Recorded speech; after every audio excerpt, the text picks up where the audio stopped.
والصلاة والسلام على سید الرسل وخاتم الانبیاء والمرسلین وعلى آلہ الطیبین واصحابہ الطاہرین اما بعد فاعوذ باللہ من الشیطان الرجیم بسم اللہ الرحمن الرحیم ان اللہ وملائکتہ یصلون علی النبی یا ایہا الذین آمنوا صلوا علیہ وسلموا تسلیما صدق اللہ العظیم قال النبی صلی اللہ علیہ وسلم رجب شہر اللہ و شعبان شہری و رمضان شہر امتی او کما قال علیہ السلام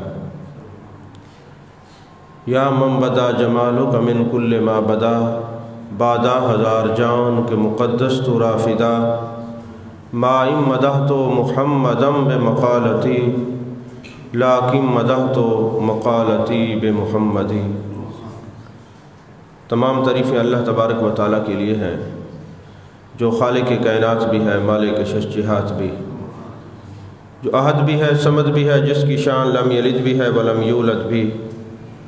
لا تعداد ہدیہ درود و سلام بارگاہ سید الانام، شفیع رحمت، والی امت، شاہ خوباں، جان جانا، شہنشاہ حسینہ، سید سروراں، سیاہ لامکاں، تتمہ دوراں، سرخیل زہرہ جمالاں، رازدان ما اوہا، شاہد ما تغا، صاحب علم نشرہ، معصوم آمنہ، احمد مجتبہ حضرت محمد مصطفیٰ صلی اللہ علیہ وآلہ وصحبہ وبارک وسلم کی دربار ناز میں اپنی عقیدتوں، ارادتوں، محبتوں کا خراج پیش کرنے کے بعد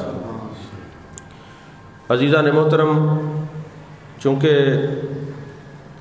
2 دن بعد 14 شعبان المعظم ہوگی اور شب بارات کے حوالے سے کچھ دیر گفتگو کرنے کا شرف حاصل کروں گا۔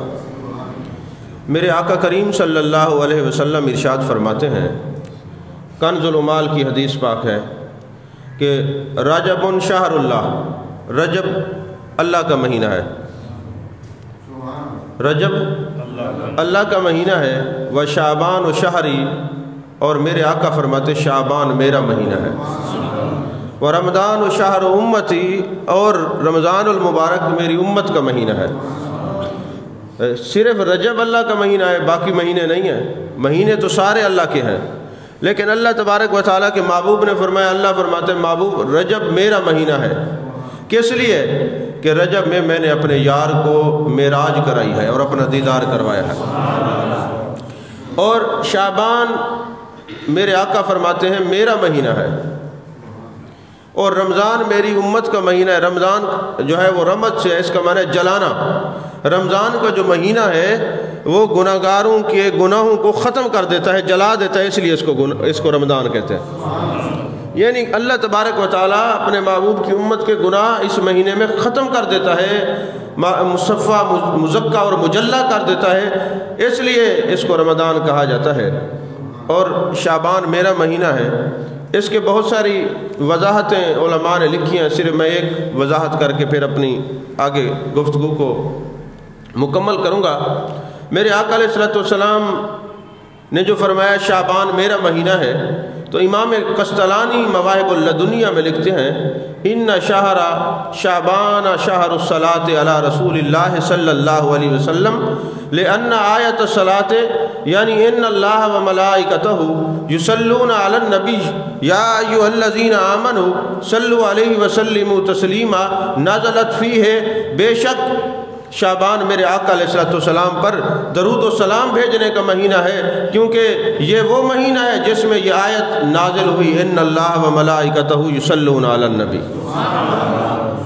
یعنی یہ جو آیت ہے یہ بھی شعبان کے مہینے میں نازل ہوئی ہے، گویا یہ مہینہ محبوب علیہ السلام پر درود و سلام پڑھنے کا مہینہ ہے۔ اس مہینے میں جتنا کوئی کثرت سے محبوب علیہ السلام پر درود و سلام پڑھے گا، اس کو میرے آقا علیہ السلام کا اور اللہ رب العالمین کا قرب خاص نصیب ہوگا۔ اور فرمایا حضرت ام سلمہ رضی اللہ تعالی عنہ ام المومنین ہے، وہ فرماتی ہیں کہ میرے آقا کریم صلی اللہ علیہ وسلم 2 مہینے کے مسلسل روزے رکھا کرتے تھے، شعبان اور رمضان کے، یعنی 2 مہینے کے مسلسل جو ہے نا وہ روزے ہوتے تھے، 2 مہینے مسلسل ملا کے روزے رکھے جاتے تھے شعبان اور رمضان کو۔ میرے آقا علیہ السلام نے فرمایا صوم و شعبان تعظیما لرمضان، یہ جو شعبان کے روزے ہیں وہ رمضان کی تعظیم اور قدر کرنے کے لیے ہے۔ اور سنن نسائی میں ایک حدیث پاک ہے کہ حضرت اسامہ بن زید رضی اللہ تعالیٰ عنہ، حضرت اسامہ بن زید حضرت زید بن حارثہ کے صاحبزادے ہیں۔ زید بن حارثہ کی کتنی خدمات ہیں۔ حضرت زید بن حارثہ وہ ہیں جو بکتے بکاتے حضرت خدیجۃ الکبریٰ رضی اللہ تعالیٰ عنہ کے غلام بنے، اور جب میرے آقا علیہ السلام کی اور حضرت خدیجۃ الکبریٰ رضی اللہ تعالیٰ عنہ کی شادی ہوئی تو حضرت زید بن حارثہ جو ہے وہ میرے آقا علیہ السلام کو ام المومنین نے گفٹ کر دیے۔ اب یہ محبوب علیہ السلام کے غلام تھے، تو کچھ لوگ حج پر آئے نا، انہوں نے دیکھا کہ حضرت زید بن حارثہ محبوب علیہ السلام کے ساتھ ہیں اور آپ کی خدمت میں جلوہ گر ہیں، تو ان کے والد اور چچا کو جا کے بتایا کہ تم جو اپنے بیٹے کو تلاش کرتے پھر رہے تھے وہ زید بن حارثہ تو نبی کریم صلی اللہ علیہ وسلم کی بارگاہ میں موجود ہے۔ تو ان کے والد اور چچا تلاش کرتے کرتے آپ کے پاس آ گئے اور عرض کرنے لگے حضور یہ بچہ ہمارا ہمیں واپس کر دیجئے، جتنے پیسے چاہے لے لیں۔ میرے مصطفیٰ کریم صلی اللہ علیہ وسلم نے ارشاد فرمایا پیسوں کی ضرورت نہیں ہے، اگر تم چاہتے ہو کہ یہ تمہارے ساتھ جانا چاہیے اور یہ جانا بھی چاہے تو میں کوئی پیسے نہیں لیتا۔ تو میرے آقا علیہ السلام نے بچے سے پوچھا حضرت زید بن حارثہ رضی اللہ تعالیٰ عنہ سے کہ آپ جانا چاہتے ہیں؟ اس نے کہا حضور میں جانتا ہوں یہ میرا باپ ہے، جانتا ہوں یہ چچا ہے، لیکن میں اپنے والدین محبوب کے قدموں پہ قربان کر دوں، کچھ بھی ہو جائے میں والدین کو چھوڑ سکتا ہوں پر در مصطفیٰ صلی اللہ علیہ وسلم کو نہیں چھوڑ سکتا۔ اور پورے قرآن مجید قرآن رشید میں کسی صحابی کا نام نہیں ہے، نام لے کے اللہ نے نہیں پکارا، اور حضرت زید کا نام ہے۔ یہ اسی حضرت زید بن حارثہ رضی اللہ تعالیٰ عنہ کے صاحبزادے حضرت اسامہ بن زید۔ حضرت اسامہ بن زید محبوب علیہ السلام سے اتنا پیار کرنے والے ہیں کہ جب میرے آقا علیہ السلام حج کرنے کے لیے تشریف لے کے گئے تو حضرت اسامہ اونٹنی پر آپ کے ساتھ سوار تھے۔ وہ حضرت اسامہ بن زید رضی اللہ تعالیٰ عنہ روایت کرتے ہیں میں نے عرض کی یا رسول اللہ صلی اللہ علیہ وسلم میں دیکھتا ہوں کہ شعبان میں آپ جو ہے روزے رکھتے ہیں اور کثرت سے عبادت کرتے ہیں، کثرت سے نماز پڑھتے ہیں، یا رسول اللہ صلی اللہ علیہ وسلم آپ ہر وقت یہ رمضان اس میں شعبان میں روزے کیوں رکھتے رہتے ہیں؟ میرے آقا علیہ السلام نے فرمایا یہ وہ مہینہ ہے جس میں اعمال خدا کی بارگاہ میں پیش ہوتے ہیں، اور مجھے پسند ہے کہ میرے اعمال جب اللہ کی بارگاہ میں پیش ہوں تو میں حالت روزہ سے ہوں۔ توجہ ہے، یعنی لقد کان لکم فی رسول اللہ اسوۃ حسنہ، محبوب علیہ السلام کی زندگی کامل نمونہ ہے۔ میرے آقا کیا بتانا چاہ رہے تھے؟ آپ کے ارشاد فرمانے کا مقصد کیا تھا کہ لوگوں میں امام الانبیاء ہوں، میں اللہ کا محبوب ہوں، اور اس میں کوئی شک نہیں کہ اللہ تبارک و تعالیٰ نے مجھے ہی محبوب بنایا ہے۔ تو اگر شعبان میں میں حالت روزہ میں ہوتا ہوں اس لیے کہ جب 15 شعبان کو میرے اعمال خدا کی بارگاہ میں پیش ہوں تو میں حالت روزہ سے ہوں، تو امت کے لیے بھی یہی ہے کہ وہ بھی حالت روزہ میں ہوں، ان کے اعمال جب پیش ہوں تو وہ روزے کی حالت میں ہوں۔ اس لیے میرے محبوب علیہ السلام یہ بات ارشاد فرما رہے تھے۔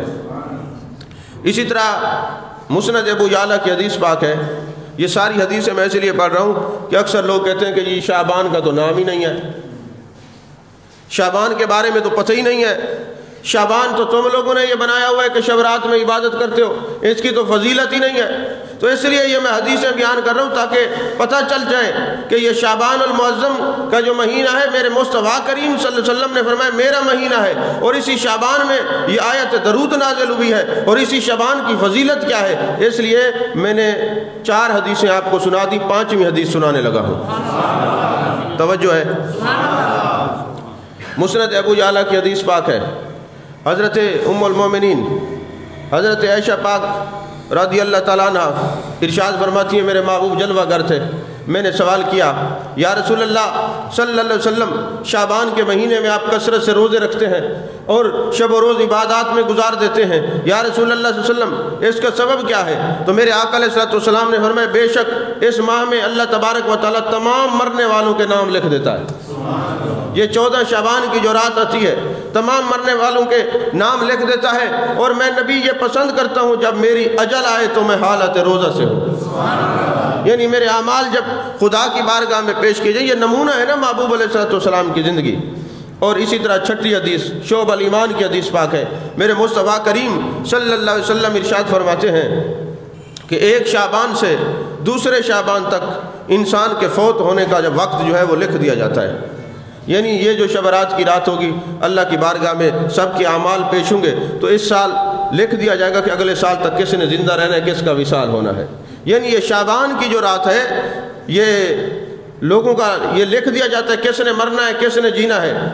اور ایک شخص میرے مصطفیٰ کریم صلی اللہ علیہ وسلم فرماتے ہیں کہ ایک شخص ارادہ کرتا ہے کہ میں اس سال حج کروں گا، اسے کیا خبر کہ لکھ دیا گیا ہے کہ وہ حج نہیں کرے گا بلکہ وہ خدا کا دیدار کرنے والا ہے، اس سال وہ حج میں نہیں جا سکے گا، اس کا وصال ہو جائے گا۔ یہ شعبان المعظم کی رات میں کس نے نکاح کرنا ہے یہ بھی لکھا جاتا ہے، کس نے مکان بنانا ہے یہ بھی لکھا جاتا ہے، کس نے فوت ہونا ہے یہ بھی لکھا جاتا ہے۔ یہ تمام معاملات 14 شعبان کو اللہ تبارک و تعالیٰ فرشتوں کو حکم دیتا ہے کہ یہ لوح محفوظ پر لکھ دیے جائے فلاں بندے کے بارے میں۔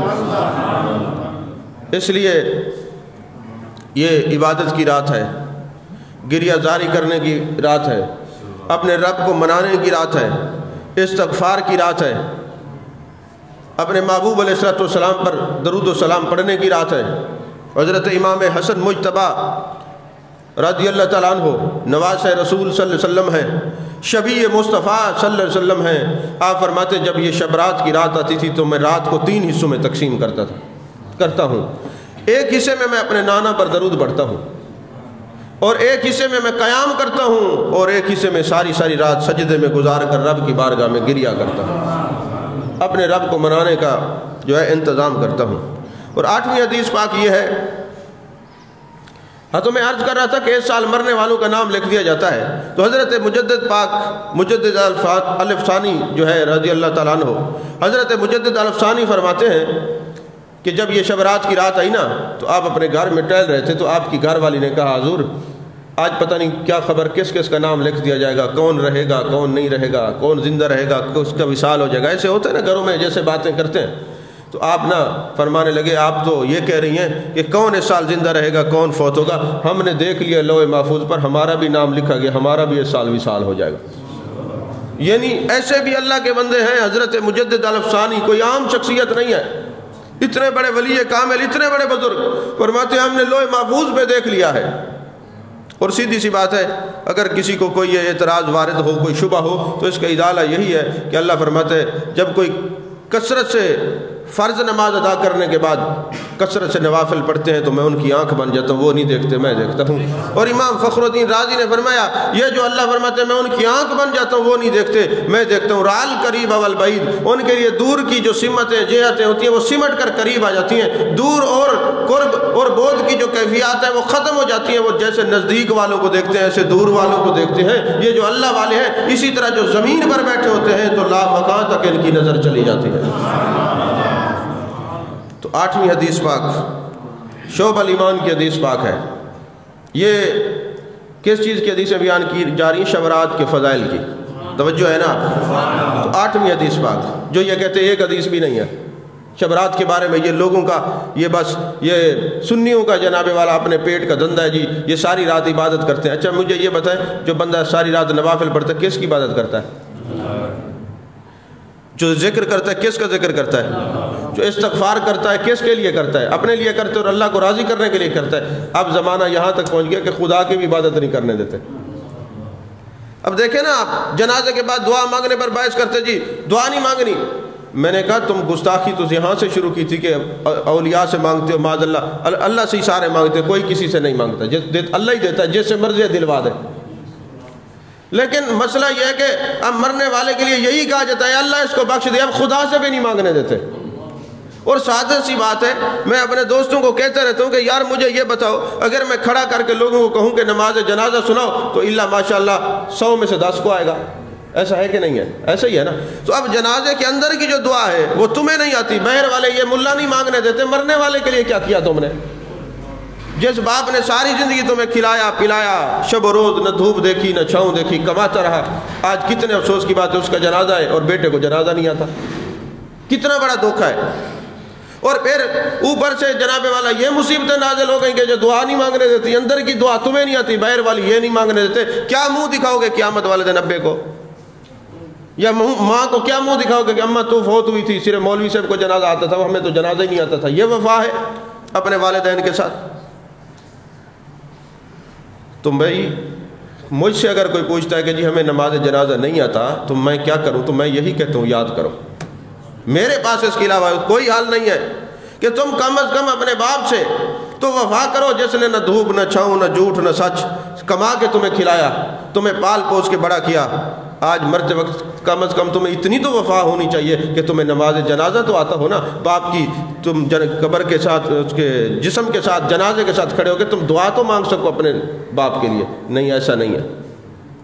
اور اس کا سبب سیدھی سی بات ہے، لوگ خود ہی ہیں اپنی اولاد کو تعلیم و تربیت نہیں دیتے۔ حضرت فاروق اعظم رضی اللہ تعالیٰ عنہ کی بارگاہ میں ایک مقدمہ آیا، باپ نے کہا حضور میرے بیٹے نے مجھے نا جانور کے سینگ کے ساتھ مارا ہے اور میں زخمی ہو گیا ہوں، تو آپ کی بارگاہ میں مقدمہ لایا ہوں، میرا فیصلہ فرما دے۔ آپ نے فرمایا جاؤ اس کے بیٹے کو پکڑ کے لاؤ۔ جب بیٹے کو لائے نا تو وہ بالکل ہی عجیب سی کیفیت تھی، اونٹ چرانے والا تھا، جو جانور چراتے رہتے ان کی کیا ہے کیفیت ہوتی ہے آپ جانتے ہیں۔ میرے حضرت فاروق اعظم رضی اللہ تعالیٰ عنہ نے پوچھا تو نے اپنے باپ کو کیوں مارا ہے؟ تو اس نے جواب دیا حضور مسئلہ یہ ہے کہ میں سارا دن نا جانور چراتا ہوں، اونٹ چراتا ہوں، میں یہ دیکھتا ہوں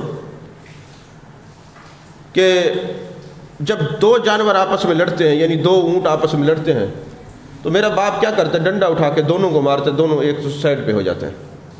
تو میں نے اپنے باپ سے یہ سیکھا تھا کہ جب لڑائی ہو جائے، دو چیزیں آپس میں لڑیں تو اس کو علیحدہ کرنے کا طریقہ یہ ہے کہ دونوں کو مارو۔ تو لہٰذا آج میں جب گھر آیا تو میری ماں اور باپ لڑ رہے تھے، میں نے ڈنڈا اٹھایا اور دونوں کو مارا تاکہ یہ لڑائی ختم کر دیں۔ یہ مجھے یہی پتا تھا کہ لڑائی ختم کرنے کا طریقہ یہی ہے۔ تو حضرت فاروق اعظم رضی اللہ تعالیٰ عنہ نے فرمایا سزا بیٹے کو نہیں ملے گی، سزا باپ کو ملے گی، کیونکہ تو اگر اس کی تعلیم و تربیت کرتا، اس کو قرآن و حدیث کی تعلیم دیتا، تو اس کو جناب والا محبوب علیہ السلام کے صحابہ کے قریب بٹھاتا، مقربین کے قریب بٹھاتا، تو آج یہ کیفیت نہ ہوتی۔ اس نے جو تجھے مارا ہے یہ اس کو سزا نہیں ملے گی، تجھے سزا ملے گی کہ تم نے اس کو دین نہیں سکھایا۔ تو میں یہ سمجھتا ہوں کہ جو والدین اپنے بچوں کو دین نہیں سکھاتے اور یہی کہتے ہیں بیٹا بس اتنا کما لو، یہ کر لو، یہ تمہیں فائدہ ہوگا۔ اب ہمارے معاشرے میں نا بات تو ذرا سچی ہے، کڑوی ہوگی، ناراض بھی نہیں ہونا، اور اگر ناراض ہو جائیں گے تو مجھے اتنا خاص فرق بھی نہیں پڑتا کہ اگر کوئی بچی جوان ہو جاتی ہے نا تو ماں کیا کہتی ہے، بیٹی اچھا کھانا بنانا، سسرال جاؤ گی تو کیا کہیں گے فلاں کی بیٹی ہے کھانا بنانا نہیں آتا، ایسا ہے کہ نہیں ہے؟ تو مجھے یہ بتائیں کبھی ماں نے یہ کہا ہے کہ قبر میں تو جائے گی اور تو اگر خاتون جنت سلام اللہ علیہا کے نقش قدم پر نہ ہوئی تو میرے آقا ناراض ہو جائیں گے، پھر کیا ہوگا؟ کبھی سکھایا ہے؟ بالکل نہیں۔ بچہ ہوش میں آتا ہے نا تو اگر وہ ABC سنا دے بڑے خوش ہوتے ہیں، اور اگر کوئی کلمہ سنا دے تو بڑی مسائل نظر آتے ہیں، یار تم دین یہ کیا مولوی بنا رہے ہو اپنے بچے کو، فلاں بناؤ فلاں بناؤ۔ تو میں یہ سمجھتا ہوں اگر والدین اپنے بچوں کو دین سکھاتے تو آج مرنے کے بعد ان کی روح ٹھنڈی ہوتی کہ میرا بیٹا میرا جنازہ خود پڑھا رہا ہے، آج میرا بیٹا مجھے غسل خود دے رہا ہے۔ بیٹی کے لیے ماں خوش ہوتی کہ آج میری بیٹی نے مجھے غسل خود دیا ہے، کفن خود بنایا ہے، کسی دوسری غسالہ کو نہیں بلایا، کسی غسال کو نہیں بلایا۔ ہم جب اپنے نبی سے وفا نہیں کرتے تو پھر ہم کس چیز کی وفا رکھتے ہیں؟ کہ محمد سے وفا تو نے تو ہم تیرے ہیں، یہ جہاں چیز ہے کیا لوح و قلم تیرے ہیں۔ یہ ضرورت اس بات کی ہے کہ اگر بیٹا بے وفا نکلا، اس کو جنازہ نہیں آتا اور بغیر جنازے کی دعا کے باپ کو دفن کرایا، تو کچھ حق تو باپ کا بھی بنتا ہے کہ اس کو بھی تو سزا ملے گی۔ تو اگر اس کو دعا سکھاتا تو آج تیرے اوپر پڑتا نا۔ سمجھ میں آ رہی ہے بات کہ نہیں آ رہی؟ تو عزیزان محترم، آپ کا مزاج ہے کہ جب سچی بات کریں پھر بولتے نہیں ہیں، بولتے رہا کریں۔ بات تو کر دی ہم نے، اب تو زبان سے نکل گئی، جو حق تھا وہ بیان میں نے کر دیا اور کرتا ہی رہوں گا۔ تو میں اکثر یہ عذرائے مزاح کہتا ہوں کہ اگر ناراض ہو جائیں گے تو مجھے فرق نہیں پڑتا، اس سے مقصد کوئی دل آزاری نہیں ہوتا، تاکہ آپ توجہ سے بات کو سنیں اور دل کی تختی پر اس بات کو لکھیں۔ یہ دل آزاری کے سبب سے نہیں ہوتا، بات تو سچ ہے، اس سے کون انکار کر سکتا ہے؟ یہ تو ایک درد دل ہے، آپ کو بھی پریشان ہونا چاہیے کہ ہم اپنے بچوں کو جنازے کی دعا سکھائیں، چلے ہم سے وفا ہو جائے۔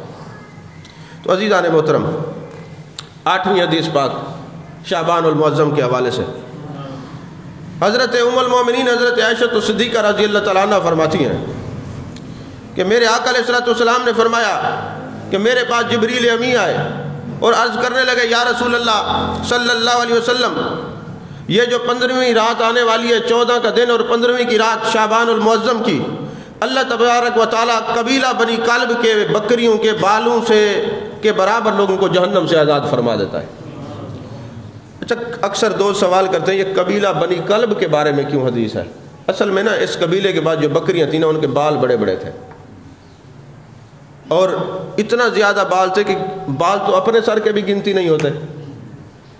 تو گویا مثال دے کہ اللہ یہ بتانا چاہتا ہے جس طرح تم بکریوں کے بالوں کی گنتی نہیں کر سکتے تو شعبان المعظم کی 15ویں رات میں بغیر حساب اپنی محبوب کی امتوں کو جنتی کر دیتا ہوں، بغیر حساب کے جنتی بنا دیتا ہوں۔ اب 9ویں حدیث پاک ترمذی شریف کی ہے۔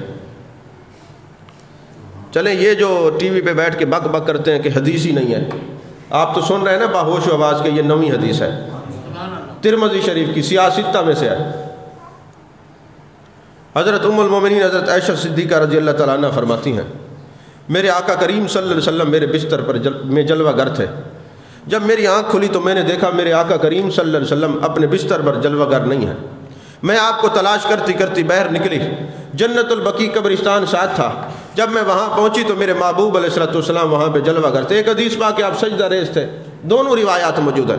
میرے آقا کریم صلی اللہ علیہ وسلم جنت البقیع میں جلوہ فرما تھے، اور جب میں سامنے گئی میرے آقا علیہ السلام نے فرمایا اے عائشہ تو کیا سمجھی ہے کہ میں نے تیرے ساتھ ناانصافی کی ہے، میں کسی اور اپنی زوجہ پاک کے گھر میں چلا گیا ہوں۔ بات یہ ہے کہ آج چونکہ 15 شعبان ہے اور یہ وہ رات ہے کہ اللہ تبارک و تعالیٰ اپنی شان کے لائق آسمان دنیا پر اپنی رحمت کو نازل فرماتا ہے اور ارشاد فرماتا ہے کہ قبیلہ بنی کلب کے بکریوں کے بالوں کی تعداد سے زیادہ لوگوں کی بخشش فرماتا ہے۔ تو اس لیے میں اس رات یہاں آ کے اللہ کا ذکر کر رہا ہوں اور اپنی امت کی بخشش کی دعا کر رہا ہوں۔ میں آپ سے پوچھتا ہوں کہ وہاں جا کر محبوب علیہ السلام اپنے گھر سے نکلے اور کہاں تشریف فرما تھے؟ بولیے تو صحیح۔ جنت البقیع میں جلوہ گر تھے، اور رات کو سو رہے تھے کہ جاگ رہے تھے؟ بولیے۔ اور دعائی کر رہے تھے نا، تو پتہ چلا اس رات کو قبرستان جانا یہ بھی میرے محبوب کی سنت ہے۔ اس رات کو عبادت کرنا، جو دنیا سے چلے گئے ہیں ان کے لیے بخشش کی دعا کرنا یہ بھی میرے محبوب علیہ السلام کی سنت ہے۔ استغفار کرنا یہ بھی سنت ہے۔ یہ تو لوگ اجتماعی طور پہ جانے لگ گئے ایک رواج کے طور پر، ورنہ اجتماع کا انتظار نہ کیا کرو، اکیلے بھی چلے جایا کرو، 2 بندے چلے جایا کرو، بھائی چلے جایا کرو، کیونکہ اس رات محبوب علیہ السلام کی سنت کا ثواب علیحدہ ملے گا، والدین کی بخشش کی دعا کرنے کا ثواب علیحدہ ملے گا۔ عزیزان محترم، 10ویں حدیث پاک ابن ماجہ شریف میں ہے۔ مولا علی کرم اللہ وجہ الکریم فرماتے ہیں میرے آقا کریم صلی اللہ علیہ وسلم نے فرمایا جب یہ 14 شعبان آتی ہے اللہ تبارک و تعالیٰ آسمان دنیا پر اپنی رحمت کو نازل فرماتا ہے، اور اللہ تبارک و تعالیٰ ارشاد فرماتا ہے کوئی مجھ سے مانگنے والا، ہے کوئی مجھ سے بخشش طلب کرنے والا، ہے کوئی مجھ سے عافیت کا طلبگار، ہے کوئی مجھ سے رزق کی وسعت کا طلبگار۔ یعنی جب تک صبح تک سورج نہیں نکلتا اللہ تبارک و تعالیٰ کی رحمتوں کی آوازیں آتی رہتی ہیں، ہے کوئی مجھ سے مانگنے والا، ہے کوئی مجھ سے مانگنے والا، ہے کوئی مجھ سے مانگنے والا۔ اب یار لوگوں نے تاریخ چلا دی، او جی اس رات جاگنا کہیں سے ثابت نہیں ہے، رب سے مانگنا کہیں سے ثابت نہیں ہے، عبادت کرنا کہیں سے ثابت نہیں ہے، یہ جاگیں گے، یہ مانگیں گے، وہ دے گا، یہ بخشے جائیں گے۔ پھر ہماری برادری تو کام ہو جائے گی، وہ کہتے ہوتا ہی کچھ نہیں ہے۔ نہیں سمجھ آئی بات آپ؟ میں نے آپ کو کتنی حدیثیں سنا دی ہیں؟ 10 حدیثیں، گنتی یاد رکھا کریں۔ یہی تو مسئلہ ہے، آپ لوگ بھول جاتے ہیں، دوسرے بولتے ہیں۔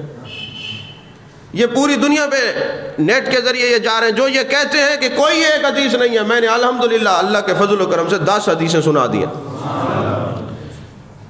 اچھا، دوسری بات میں ایک علمی بات ہے، ایک نقطہ بیان کرنا چاہتا ہوں اہل علم کے لیے۔ اگر شب برات کی کوئی فضیلت نہ ہوتی تو اس کا ذکر بھی تو نہ ہوتا۔ بولیے بھئی، جس کا ذکر ہوتا ہے اس کی فضیلت ہوتی ہے نا۔ تو سیاستہ کی جو احادیث مبارکہ کی جو کتابیں ہیں اس کے اندر تو ترمذی اور یہ ابن ماجہ، یہ جتنی حدیثیں سیاست کی، اس میں تو محدثین نے باب باندھے ہیں، اور ان کا نام کیا لکھا ہے؟ باب ما جاء فی لیلۃ النصف من شعبان۔ سمجھ آئیے بات اب؟ یعنی باب باندھے ہیں کہ 14ویں یہ 15ویں شعبان کی جو رات ہے اس کی فضیلت کیا ہے۔ اب مجھے بتائیں اگر اس کی فضیلت نہیں ہے تو محدثین نے باب کیوں بنایا اپنی کتابوں کے اندر؟ ترمذی شریف کے اندر یہ باب کیوں ہے مجھے بتائیں۔ تو پتہ چلا یہ باب نہیں ہوتا بلکہ محدثین کا عقیدہ ہوتا ہے۔ محدثین جو باب قائم کر دیں وہ بتانا چاہتے ہیں کہ یہ رات خالی نہیں ہے، یہ بخشش والی رات ہے۔ اگر یہ رات خالی ہوتی اور اس کا تعلق ہی بخشش سے نہ ہوتا تو اللہ تبارک و تعالیٰ ان بندوں کے دلوں میں کیوں ڈالتا کہ سیاست جو مدرسوں کے اندر پڑھائی جائے گی، علماء پڑھائیں گے، اس میں باب بھی باندھ دو تاکہ پتہ چل جائے یہ رات فضیلت والی ہے۔ اب آ جائے جی 11ویں حدیث پاک، اور میرے خیال میں 11ویں والے کے صدقے ٹائم بھی ختم ہو جائے گا ابھی۔ اچھا جی 11ویں حدیث پاک، حضرت ابو موسیٰ اشعری رضی اللہ تعالیٰ عنہ راوی ہیں، وہ فرماتے ہیں اس رات کچھ لوگ بدقسمت ایسے ہیں جن کی بخشش نہیں ہوگی۔ کون کون سے؟ فرمایا مشرک جو شرک کرتا ہے، جو اللہ کے علاوہ کسی اور کو اپنا معبود مانتا ہے، الہ مانتا ہے، بتوں کا پجاری ہے، آگ کا پجاری ہے، مجوسی ہے، اس کی بخشش نہیں ہوگی۔ دوسرا فرمایا کینہ پرور سمجھتے ہیں؟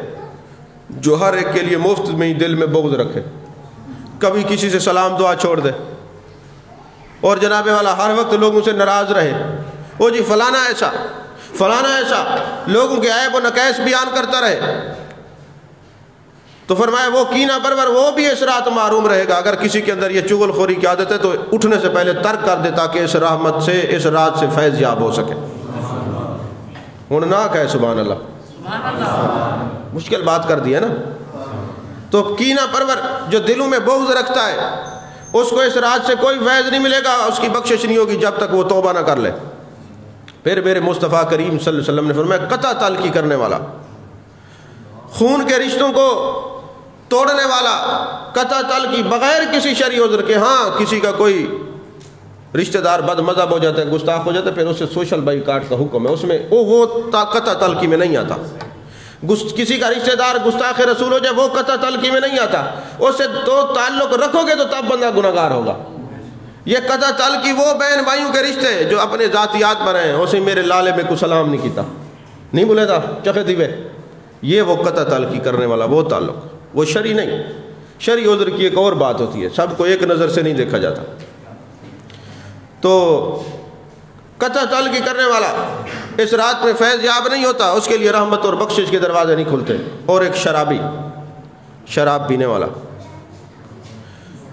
یہ شراب اتنا بڑا گناہ ہے، حضرت مولا علی فرماتے ہیں کہ جس جگہ شراب کا ایک قطرہ گرا ہو وہاں پر 100 سال تک نہر چلتی رہے اور پھر وہاں سے جو گھاس اگے جو بکری وہ کھائے گی، میں اس کو بھی جائز نہیں سمجھتا کھانا۔ تمام گناہوں کی جڑ شراب ہے۔ عزیزان محترم، پھر میرے آقا کریم صلی اللہ علیہ وسلم نے فرمایا اس رات کو سب سے جو بڑی وعید اس بندے کے لیے جو اپنے والدین کا نافرمان ہے۔ کوئی یہ کہے کہ میری اماں مجھ سے ناراض ہے، میں شب برات میں جا کے عبادت کروں گا اللہ راضی ہو جائے گا، ایسا نہیں ہو سکتا۔ کوئی کہے میرا ابا مجھ سے ناراض ہے، کوئی حرج نہیں، جو والدین کے نافرمان ہیں ان کو بھی اس رات میں کوئی فیض نہیں ملتا۔ اور پھر فرمایا جادوگر، یہ حدیث پاک میں عرض کر رہا ہوں، جادوگر لوگوں پہ تویز دھاگے کرانے والے ان کو بھی اس رات سے فیض نہیں ملتا۔ اور پھر فرمایا نجومیوں سے حساب کتاب کرانے والے، معذرت کے ساتھ ناراض نہ ہونا، میں اکثر یہ حدیث بیان کرتا ہوں، لوگ مجھ سے ناراض ہوتے ہیں، لیکن میرا منصب یہ ہے کہ میں آپ کو جو اسلام کی واضح تصویر ہے وہ پیش کروں۔ ہاں کوئی بیمار ہو جائے علاج کرانے کے لیے منع نہیں ہے، لیکن صحیح ڈسو وال میرا حساب کتاب کرو، میرا روز کہیں بد سٹے، میرے اتنے تویز تھائے پہن، تویز کا نام ہی نہیں آتا سیدھا۔ تو ایسے لوگ جو جاتے ہیں ان لوگوں کے پاس حساب کتاب کرانے والے، ان کو بھی اس رات رحمت کے دروازے سے کوئی فائدہ نہیں ملتا، یہ بھی یاد رکھیں۔ یہ حدیث پاک میں دکھانے کا پابند ہوں، اگر کوئی ناراض تھی وجہ تو والا آ وجہ میں حدیث دکھا دے، کیونکہ سچی گال دے تو آپ ناراض تھی نہیں ہوتے نا۔ اچھا پھر ایک زیادتی یہ ہے کہ جو بندہ سچی بات کرے کہتے وہابی تھی گن، کیوں وہابیوں کے پاس سچ ہے؟ سچ ہماری جماعت میں، ہاں سچ ہماری جماعت میں ہے۔ ایک بندہ میرے پاس ہے، میں نے کہا جناب آپ کا تعریف کیا ہے؟ کہتے جی میں وہابی ہوں۔ میں نے کہا وہ کیا ہوتا ہے؟ کہتے جو صرف اللہ کو مانے۔ میں نے کہا اچھا آج سمجھے شیطان بھی صرف اللہ کو مانتے اور کسی کو مانتے نہیں، آج پتہ چلا وہابی کیوں عادل، سمجھ آئیے بات کہ نہیں؟ تو وہ بھی تو نبی کو چھوڑ کے خدا کو مان رہا تھا نا، تو تم بھی تو نبی کے وسیلے کے کہہ لی ڈائریکٹ خدا کو مانتے ہو، پتہ چلا کس کی ضروریت ہے۔ بات حوالے کی ہے، حدیث میں ہے، میں ایسے مذاق تمسخر نہیں اڑا رہا کسی کا۔ فرمایا نجومی سے حساب کتاب کرنے والا، اس کے بعد فرمایا ناحق کسی کو قتل کرنے والا، پھر فرمایا لوگوں سے حسد کرنے والا۔ جو لوگوں سے حسد کرتا ہے اس کی بھی اس رات بخشش نہیں ہوگی، مگر میرے مصطفیٰ کریم صلی اللہ علیہ وسلم نے فرمایا جو دل سے توبہ کر لے۔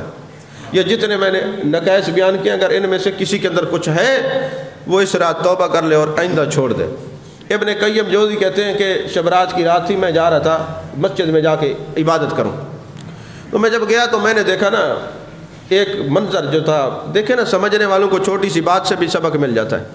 کہتے ایک منظر میری آنکھوں کے سامنے تھا، میں بڑا رویا، بڑا اللہ تبارک و تعالیٰ کو مناتا رہا۔ وہ یہ تھا کہ میں ایک دروازے سے گزرا، مسجد میں جا رہا تھا، راستے میں گھر تھا، تو ایک چھوٹا سا بچہ نا، ماں اس کو مار مار کے نا دروازے پہ کہتی خبردار میرے دروازے پہ نہ آنا، میرے دروازے پہ نہ آنا، نکل جا میرے گھر سے۔ کوئی بچے نے شرارت کی ہوگی نا تو ماں کہتے نا نکل ونجوال نہ آمی۔ تو ابن قیم جوزی کہتے ہیں کہ وہ چھوٹا سا بچہ دروازے پہ کہہ رہا تھا اماں مجھے آنے دے، میں آئندہ ایسی شرارتیں نہیں کروں گا، اماں مجھے آنے دے۔ کہتے بس مجھے جو ہے نا میری آنکھوں سے آنسو روا ہو گئے، چیخ نکل گئی ابن قیم جوزی کی۔ کہتے ہیں یہ بچے کو پتہ ہے کہ اس دروازے کے علاوہ کوئی اور دروازہ نہیں، کاش بندے کو پتہ چل جائے اس خدا کے دروازے کے علاوہ کوئی دروازہ نہیں ہے، کس اور دروازے پہ کیسے جائیں، کوئی اور در ہو تو۔ امام اوزائی فرماتے میں طواف کر رہا تھا، ایک بندہ کہتے لبیک اللہم لبیک، تو بیت اللہ شریف سے آواز آتی ہے لا لبیک لا لبیک لا لبیک۔ میں نے کہا مولا حضرت تو اتنے عرصے سے آتا ہے اور یہ تو لبیک کہتے ہیں اور آواز آتی ہے لا لبیک، تو چلا جا۔ اس نے کہا تمہیں کیا بتاؤں، مجھے آج 25 سال ہو گئے میں اس دروازے پہ آتا ہوں اور میں کہتا ہوں لبیک اللہم لبیک لبیک لا شریک لک لبیک۔ بیت اللہ سے آواز آتی ہے لا لبیک لا لبیک لا لبیک۔ امام اوزائی کہتے ہیں میں نے اس بندے کو کہا جب تجھے آواز آتی ہے لا لبیک تو پھر تو آتا کیوں ہے؟ تو کہتے ہیں اللہ میں حاضر ہوں اور آواز آتی ہے کوئی حاضری شاضری نہیں ہے تیری، چلا جا واپس لوٹ جا، تو کیوں آتا ہے؟ اس نے کہا 25 سال ہو گئے یہی آواز سنتا آ رہا ہوں، یا تو مجھے بتا امام اوزائی کوئی اور در ہو تو میں چلا جاؤں، در جو ایک ہے، در جو ایک ہے، کوئی اور در ہو تو میں کہیں جاؤں، در یہ ایک ہے۔ تو میں اپنے رب کی بارگاہ میں آتا رہوں گا چاہے مجھے در سے دھتکار دیا جائے یا اپنا قرب عطا کیا جائے، میں تو در نہیں چھوڑ سکتا۔ تو دوستو میرے آقا کریم صلی اللہ علیہ وسلم فرماتے ہیں جب قیامت کا دن ہوگا جہنم کی آگ بھڑک رہی ہوگی، جبریل امی ایک کٹورا لائیں گے اور مجھے عرض کریں گے یا رسول اللہ صلی اللہ علیہ وسلم اس کٹورے میں جو پانی ہے نا جہنم پہ ڈال دیا جائے، جہنم کی آگ بجھ جائے گی۔ تو میں پوچھوں گا جبریل امی یہ کون سا پانی ہے، کون سا پانی ہے؟ تو جبریل کہے گے یہ اس رات میں جتنے آپ کے امتی روتے تھے، آنسو بہاتے تھے، فرشتوں نے پانی سنبھال سنبھال کے رکھا ہے، یہ گناہگاروں کے جو آنسو ہیں نا اللہ نے جہنم کی آگ کے بجھانے کے لیے رکھے ہوئے۔ میں نے ایک جگہ پہ یہ حدیث بیان کی تو ایک بندہ کہنے لگا حضرت اگر آپ کہتے نبی کو پتہ ہے تو نبی کو پتہ ہوتا تو آپ پوچھتے کیوں کس چیز کا پانی ہے؟ میں نے کہا نادان بتا کون رہا ہے کہ میں پوچھوں گا یہ پانی کس چیز کا ہے؟ نہیں سمجھے؟ تو یہ تو غیب کی خبر تو کل ہی بتا رہے ہیں، بتانے کے لیے یہ سوال اس لیے قائم کیا جاتا ہے اگر کوئی بات بتا دی جائے اور پھر اس کو لوگ بھول جاتے ہیں، اگر کوئی سوال قائم کر کے بتایا جائے تو پھر وہ لوگ بھولتے نہیں ہیں، دیکھیں نا پھر وہ یاد رہتا ہے۔ تو میرے آقا نے سوال قائم کیا تاکہ لوگوں کو یاد رہے، ورنہ بتا تو کل کی خبر دے رہے ہیں۔ یہ کس نے کہا اس حدیث میں؟ محبوب کے علم کی نفی نہیں، محبوب کے علم کو عرفان کا یہ تو واضح تصویر موجود ہے کہ محبوب علیہ السلام بتا رہے ہیں کہ قیامت والے دن منظر کون سا ہوگا۔ بہرحال یہ اپنے اپنے گھروں میں، پچھلے سال بھی ہم معروم رہے شب بیداری سے، اب پھر اس سال پھر لاک ڈاؤن لگ گیا، پھر وہی معاملات ہیں۔ تو انفرادی طور پر بیٹھ کے اپنے اپنے گھروں میں ذکر اذکار کریں، استغفار کریں، عبادت کریں، اپنے روٹھے رب کو منائیں، ہمیں بھی دعاؤں میں یاد رکھیں، دوستوں کو بھی دعاؤں میں یاد رکھیں، اللہ تعالیٰ سب کی خیر کرے۔ وآخر دعوانا الحمدللہ رب العالمین۔